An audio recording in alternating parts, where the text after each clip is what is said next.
Welcome back dear learners. আশা করি সবাই ভালো আছেন। আলহামদুলিল্লাহ আমিও ভালো আছি। নতুন ক্লাসে আপনাদের সবাইকে শুভেচ্ছা জানাচ্ছি। আজকেও ছোট্ট ছোট কিছু বাক্য শেয়ার করব, অনেক গুরুত্বপূর্ণ বাক্য যেগুলো কিন্তু আপনার দৈনন্দিন জীবনে অনেক কাজে লাগবে। সো কোনো বাক্যকে স্কিপ করবেন না, সম্পূর্ণ ভিডিওটি দেখবেন, প্রত্যেকটি বাক্য নোট করবেন, আয়ত্ত করবেন এবং বলাবলি করবেন প্র্যাকটিক্যাল স্পিকিংয়ে, তাহলে কাজে লাগবে। তো এই ধরনের যে বাক্যগুলো আমি শেয়ার করব সেটা তো আপনি মূলত সিচুয়েশনাল, মানে বিভিন্ন সময়ে যখন যেখানে প্রয়োজন সেটা ব্যবহার করতে পারছেন, বাট মূলত স্পিকিংটা শেখার জন্য, অর্থাৎ স্পোকেন ইংলিশ, ইংরেজিতে অনর্গল কথা বলা শেখার জন্য আপনার কিন্তু দরকার আমার হাতের এই কপিটি, এই যে বইটি। আমি প্রতিটা ভিডিওতে এটা দেখাই, তার কারণ নতুন নতুন ভিউয়ার্স আমাদের প্ল্যাটফর্মে আসেন, অনেকের এই তথ্যটি জানা নাই, তাদের উদ্দেশ্যে আমি কিন্তু এটা শেয়ার করি। সো আমি মনে করি যে এটা অত্যন্ত সহায়ক একটি ম্যাটেরিয়াল আপনার জন্য, খুব সহজেই ইংরেজি শেখার জন্য বাড়িতে বসে নিজে নিজে শিখবেন, কোনো শিক্ষকের সাহায্যের প্রয়োজন নাই। তো আপাতত আপনি যদি মনে করেন যে হ্যাঁ আমি বাড়িতে বসে আমি তো দুর্বল, আমি নিজে নিজে প্র্যাকটিস করে শিখতে চাই সহজ কোনো মাধ্যমে, তাহলে এই বইয়ের একটি কপি সংগ্রহ করবেন। এটি আমাদের স্পোকেন ইংলিশের বই, যেটি বাজারে বাইরে পাওয়া যায় না। বইটি সুন্দরবন কুরিয়ারের মাধ্যমে নিতে কুরিয়ার খরচ সহ আদার্স আমাদের অফিসিয়াল কিছু কস্ট, বইয়ের মূল্য সব কিছু দিয়ে দাঁড়ায় 715 টাকা। একটি বেশি মনে হলেও কিন্তু এটা অত্যন্ত সহায়ক একটি বই। যদি প্রয়োজন মনে করেন যে সহজে ইংরেজি শিখতে চান নিজে নিজে খুব সহজেই বাড়িতে বসেই, তাহলে অবশ্যই বইয়ের একটি কপি দ্রুতগতিতে সংগ্রহ করুন এবং আমাদের এই ইউটিউব চ্যানেলের প্লেলিস্টে যান, সেখানে দেখবেন বইয়ের লেসনের প্রত্যেকটি ক্লাস সুন্দর করে সাজানো আছে। সিরিয়ালি প্র্যাকটিস করবেন প্লিজ। বারবার আমি বলি সিরিয়াল শব্দটি, তার কারণ এলোমেলো করা যাবে না। সিরিয়ালি করলে কি হবে, আপনি একটা সিস্টেমেটিক ওয়েতে সামনের দিকে আগাইতে পারবেন এবং মোটামুটি একটা ফিনিশিং দিতে পারবেন আপনার কোর্সের। So if you want to learn speaking, if you want to learn fluent speaking, you can collect this copy. So if you think it's very urgent for you, you can knock us as soon as possible and try to get your copy please. তো চেষ্টা করুন দ্রুতগতিতে সংগ্রহ করার আর বাড়িতে বসে ইংরেজি শেখার। তো আজকে যে বাক্যগুলি শেয়ার করব সেই বিষয়ে এখন মূলত কথা বলি। Please don't skip and try to watch the full video. প্রথম বাক্যটি আমি বলতেছি যে এটা চলে না। এখন এটা চলে না এর মানেটা কি আসলে? এখন আপনি বললেন যে ইট ইজ নট ইন ভোগ, VOGUE, ইন ভোগ একটা ফ্রেজ আছে যার মানে হচ্ছে প্রচলিত। এখন আমি বলেছি ইট ইজ নট ইন ভোগ। ইট ইজ নট ইন ভোগ মানে কি, এটা আর চলে না, প্রচলন নাই, এভাবে বলতে পারেন যে এটা আর চলে না, ইট ইজ নট ইন ভোগ। আবার এক্ষেত্রে এভাবে বলতে পারেন যে এটা আর চলে না, ইট ইজ ব্যাকডেটেড, মানে এটা পুরাতন হয়ে গেছে, এটা এখন আর চলে না, এখন আধুনিক সময়, আধুনিক ব্যাপার স্যাপার রয়েছে। সো আপনি বললেন যে এটা আর চলে না, ইট ইজ ব্যাকডেটেড। কিন্তু যদি বলতে চান যে এটা অচল, মানে এটার কাজ করে না, এটা অচল, তাহলে আপনি বলতে পারেন ইট ডাজন্ট ওয়ার্ক। এটা অচল, ইট ডাজন্ট ওয়ার্ক। তুমি আমার উপরে নির্ভর করতে পারো, কোনো একটা বিষয়ে তোমাকে আশ্বাস দিচ্ছি, আমি বললাম যে তুমি আমার উপর নির্ভর করতে পারো, সেক্ষেত্রে আমি বলবো হচ্ছে you can depend upon me. You can depend upon me. এখানে উপর অর্থে কিন্তু আমরা ওয়ান ইউজ করতে পারি, আপন ইউজ করতে পারি। কোনো ব্যক্তির উপর নির্ভর করে সেক্ষেত্রে আপনি আপন ইউজ করতে পারেন, এবং কোনো কিছুর উপরে কোনো কিছু রয়েছে সেই উপরে অর্থে আপনি কিন্তু সিম্পলি অন ইউজ করতে পারেন। সো আপনি বললেন যে তুমি আমার উপর নির্ভর করতে পারো, you can depend upon me. যদি এরকম বাক্য বলেন যে এটা পরিস্থিতির উপর নির্ভর করে, এটা পরিস্থিতির উপরে নির্ভর করে, তাহলে আপনি বলবেন যে it depends on situation. It depends on situation, মানে সিচুয়েশনটা কেমন হবে সেটার উপর নির্ভর করছে ব্যাপারটা। তো আপনি বলেন যে এটা পরিস্থিতির উপর নির্ভর করে, ইট ডিপেন্ডস অন সিচুয়েশন। এটার মানে কি?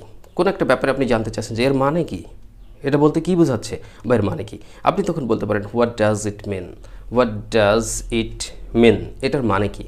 আবার আমরা অনেক সময় বলি যে আসলে তুমি কি বলতে চাও, মানে তুমি কি বোঝাতে চাচ্ছ এটার দ্বারা, এরকম কথা বলি। তখন আমরা কি বলি, তখন আমরা বলি যে হোয়াট ডিউ মিন, মানে তুমি কি বলতে চাও, কি বোঝাতে চাচ্ছ এর দ্বারা, হোয়াট ডিউ মিন। আর এটার মানে কি, এটাকে আপনি বলছেন what does it mean, what does it মিন।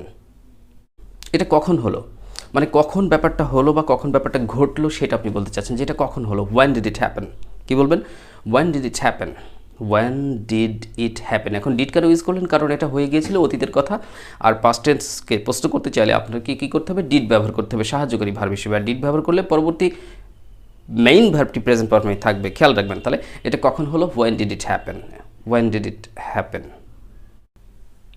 তুমি কি এটা আগে থেকে জানতে, মানে কোনো একটা ব্যাপারে আমি বললাম যে তুমি কি এটা আগে থেকে জানতে, তো আমি তখন বলতে পারি যে did you know it earlier, did you know it বিফোরও বলা যেতে পারে এই অর্থে স্পিকিংয়ে। তো আপনি বলেন যে তুমি কি এটা আগে থেকে জানতে, did you know it earlier, অথবা did you know it before, earlier বললেও হবে। আর কতক্ষণ অপেক্ষা করবো, অনেকক্ষণ অপেক্ষা করেছেন, অপেক্ষা করার পর আপনি তো এখন একটু অধৈর্য হয়ে হয়তো বলছেন যে আর কতক্ষণ অপেক্ষা করবো, how long will I wait, how long will I wait, আমি আর কতক্ষণ অপেক্ষা করব, how long will I wait.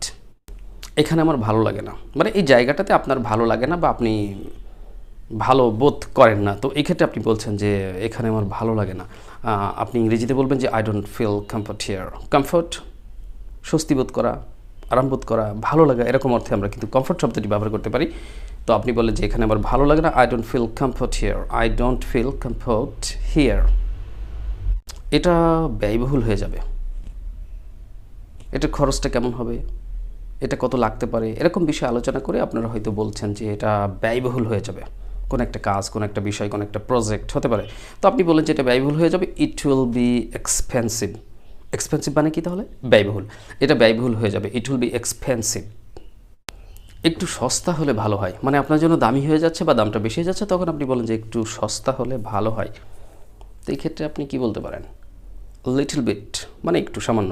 আপনি বললেন যে little bit cheaper is better. একটু সস্তা হলে ভালো হয়, সস্তার চেয়েও সস্তা আর কি, মানে এরকম বলতেছেন। তাহলে আপনি বলেন যে little bit cheaper is better, একটু সস্তা হলে ভালো হয়। তুমি এটা কিভাবে করলে, মানে সে কীভাবে করলো জানতে চাইছেন। তো আপনি বলবেন যে তুমি এটা কীভাবে করলে, তাহলে কি বলবেন যে how did you do it. তুমি এটা কীভাবে করলে, হাউ ডিড ইউ ডু ইট।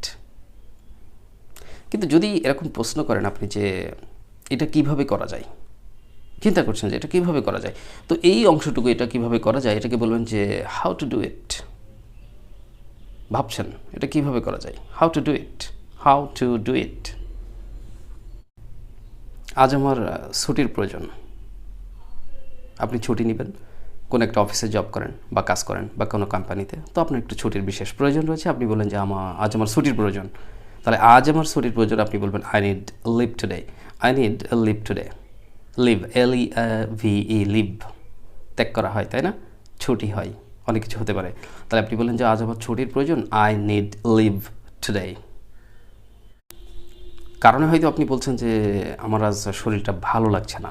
কি বলছেন যে আমার আজ শরীরটা ভালো লাগছে না, মানে শরীর বলতে আপনার ফিজিক্যাল কন্ডিশনটা ভালো না, আপনি ভালো বোধ করছেন না। তাহলে বলবেন আমার আজ শরীরটা ভালো লাগছে না। Physically I don't feel well today. Physically I don't feel well today, মানে ফিজিক্যালি মানে কি, শারীরিকভাবে, ফিল অনুভব করা, ওয়েল ভালো। Physically I don't feel well today, আমার শরীরটা আজকে ভালো লাগছে না, মানে শারীরিকভাবে আমি ভালো বোধ করছি না। আশা করি বুঝতে পেরেছেন। দয়া করে আমাকে আজ ছুটি দিন। এই যে দয়া করে আমাকে আজ ছুটি দিন, একটু আগে ছুটির কথা বলছিলাম, ছুটির কথা কিন্তু লিভ বলেছি। লিভ ছাড়াও আরও কিছু ইউজ করা যেতে পারে। তো আপনি বলছেন যে দয়া করে আজ আমাকে একটু ছুটি দিন। আপনি আপনার বসকে বলছেন বা কোম্পানিকে বা কোম্পানির ইনচার্জ বা আপনার ঊর্ধ্বতন যিনি আছেন যার কাছ থেকে ছুটিটা আপনার নিতে হয়, তাকে আপনি বলছেন যে দয়া করে আজ আমাকে একটু ছুটি দিন। তো আপনি তাহলে কী বলবেন? Please give me a day off today. কী বললাম খেয়াল করবেন। হ্যাঁ, সাবটাইটেলে তো আছেই, সেটা তো আপনারা লক্ষ্য করছেন। আপনি বলবেন যে please give me a day off today. Please give me a day off today. Please give me a day off today. Of, OFF কিন্তু বানানটা খেয়াল করবেন। এটা ততটা গুরুত্বপূর্ণ নয়। যে কোনো বিষয়ে আপনি ভেবে দেখলেন যে বিষয়টি ততটা গুরুত্বপূর্ণ না, তো সেক্ষেত্রে আপনি বলছেন যে এটা ততটা গুরুত্বপূর্ণ নয়। তখন কি বলবেন? ইটস নট, ইট ইজ, যেটাকে আপনি কন্ট্রাকশন করে বললেন ইটস। মাঝে মাঝে যখন স্পিকিং করবেন তখন এই সাবজেক্ট ভার্ব শর্ট ফর্ম করে ফেলবেন, তাহলে স্পিকিংটা সুন্দর হবে, আপনার শুনতে ভালো লাগবে। যে আই অ্যাম, এটাকে আপনি বলছেন ইট ইজ, ইট ইজকে আপনি বলছেন ইটস। স্পিকিংয়ে করবেন এটা, ফ্লুয়েন্সি বাড়বে তাতে। তাহলে আপনি বললেন যে কী বাক্য বললাম আমি নিজেই ভুলে গেলাম। হ্যাঁ, মনে পড়েছে, এটা ততটা গুরুত্বপূর্ণ নয়। It's not so important. It's not so important, এটা ততটা গুরুত্বপূর্ণ নয়। It's not so important. It's not so important. এখানে এসে তোমার কেমন লাগছে?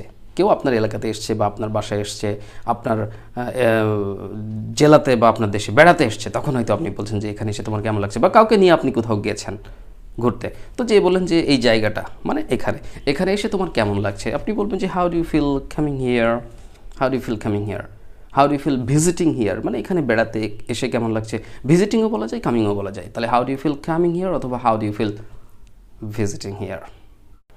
আসলে এটা আমার প্রথম আশা মানে কি, আপনি প্রথম আসছেন এখানে, এই প্রথমবার আসলেন। তাহলে আপনি যখন বলবেন যে আসলে এটা আমার প্রথম আসা, তো এটা তো ভিন্ন ভিন্নভাবে বলা যায়। আপনি বলতে পারেন যে অ্যাকচুয়ালি ইটস মাই ফার্স্ট ভিজিটও বললেন, অথবা বলতে পারেন actually it's my first arrival, মানে প্রথম আগমন এরকমও বলতে পারেন। তো আপনি সিম্পলি বলবেন যে actually it's my first visit here, actually it's my first visit here, মানে এখানে এটা আমার প্রথম আসা, মানে প্রথমবারের মতো আমি আসলাম। আবার অনেক সময় আমরা এইভাবে বলি this is the first time I have come here, this is the first time I have come here, মানে প্রথমবার হলো যে এটা এখানে আমি আসছি, এরকমও বলা যেতে পারে। খাবার খেতে খেতে আপনি জিজ্ঞেস করলেন যে খাবারটা কেমন লাগছে, মানে খাবারের স্বাদটা কেমন, খাবারটা কেমন লাগছে, তখন আপনি কি বলবেন how does the food taste, খাবারটা কেমন লাগছে, how does the food taste, how does the food taste, খাবারটা কেমন লাগছে। তো উনি আবার খেতে খেতে হয়তো উত্তর দিচ্ছেন, যাকে আপনি জিজ্ঞেস করলেন যে খাবারটা কেমন লাগছে, তখন উনি উত্তর দিচ্ছেন যে খাবারটা বেশ সুস্বাদু হয়েছে, মানে ভাল লাগছে, স্বাদের লাগছে, খাবারটা বেশ সুস্বাদু হয়েছে। তখন তিনি কি বলবেন, তখন তিনি বলবেন যে the food has been quite tasty, বা it has been quite tasty, it বলতেই খাবারটাকে ইন্ডিকেট করা হচ্ছে, এটা বলা যেতে পারে যে it has been quite tasty, এটা তো বেশ সুস্বাদু হয়েছে, it has been quite tasty, এটা তো বেশ সুস্বাদু হয়েছে। সো ডিয়ার লার্নার্স, আমাদের ক্লাস আপাতত আজকে এই পর্যন্ত ছিল। যারা খুব সহজে ইংরেজি শিখতে চান, প্রথমে বলেছি শেষে আবারও মনে করিয়ে দিতে চাই, এই বইয়ের একটি কপি সংগ্রহ করুন, স্পোকেন ইংলিশ, অর্থাৎ সহজে ইংরেজি শেখার জন্য। এটা হতে পারে আপনার জন্য অত্যন্ত সহজ একটি মাধ্যম। সো ডোন্ট গেট লেট, দেরি করবেন না। আমাদের স্ক্রিনে দেখতে পাচ্ছেন যে কমিউনিকেশন লিঙ্কের নাম্বার দেওয়া আছে, আপনার এই নাম্বারে সরাসরি যোগাযোগ করবেন, সরাসরি যোগাযোগ করে এখান থেকে আপনি বইটি অর্ডার করতে পারেন সহজে, এবং বইটি নিয়ে আপনি ভিডিও ক্লাস দেখে প্র্যাকটিস করুন বাসায় বসে সহজে স্পোকেন ইংলিশ শিখতে পারবেন। আর হচ্ছে আমাদের ফেসবুক পেজ যেটা রয়েছে, আপনারা অনেকেই জানেন, দ্য মেন্টরস টিউটোরিয়াল, একই নাম, চ্যানেলের নাম যা, ফেসবুক পেজের নাম তো তাই, the mentors tutorial. Facebook page visit করবেন, সেখানে লাইক দিয়ে কানেক্টেড থাকবেন, সেখান থেকে অনেক ভিডিও ক্লাস আপনি পাবেন, সেগুলো শেয়ার করবেন, বেশি বেশি প্র্যাকটিস করবেন। আর আমাদের ফেসবুক গ্রুপ রয়েছে TMT language club, TMT language club, অনেক শিক্ষার্থী, অনেক মেম্বার্স, তাদেরকে পাবেন এবং তাদের সাথে আপনি কিন্তু এখানে প্র্যাকটিসও করতে পারবেন। সো অনেক কিছু দিয়ে রেখেছি, আপনারা সেগুলো কাজে লাগান, ইংরেজি শিখুন, ভালো ক্যারিয়ার করুন। সবার শুভকামনা করে আপাতত আজকের ভিডিওটি এখানে শেষ করছি। কথা হবে নতুন করে টিউটোরিয়ালে। আনটিল দেন, আল্লাহ হাফেজ, আসসালামু আলাইকুম রহমতুল্লাহ।